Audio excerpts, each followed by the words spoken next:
In today's video, I'm going to teach you how to use Microsoft Sticky Notes.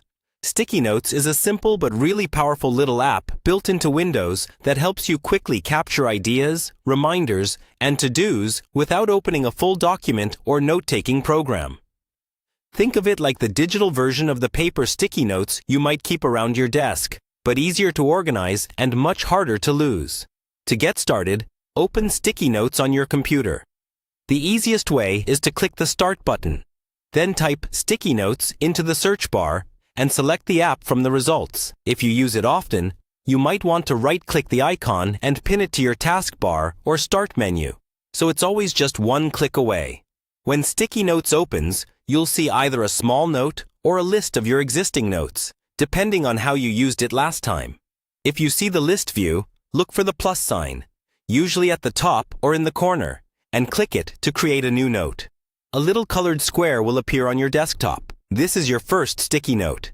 Click inside the note and start typing. You can use it for anything: a quick reminder to call someone back, a short checklist, or a few ideas you don't want to forget. Sticky Notes automatically saves as you type, so there's no need to look for a save button. You can close the app or even restart your computer, and your notes will still be there when you come back. You can move a note by clicking and holding the top bar of the note, then dragging it anywhere on your screen. This is helpful if you like to keep certain reminders near the edge of your screen or next to the window you're working in. To resize a note, hover over a corner or edge until you see the resize cursor. Then click and drag to make it wider or taller. Sticky Notes also lets you change how your notes look. On most versions, there's a small menu or three-dot icon you can click to change the color. Using different colors can help you organize.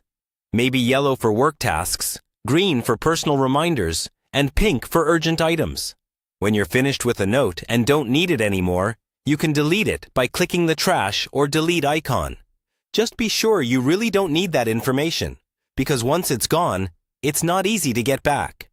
That's all you need to start using Microsoft Sticky Notes to keep your day organized and your ideas in one easy-to-find place.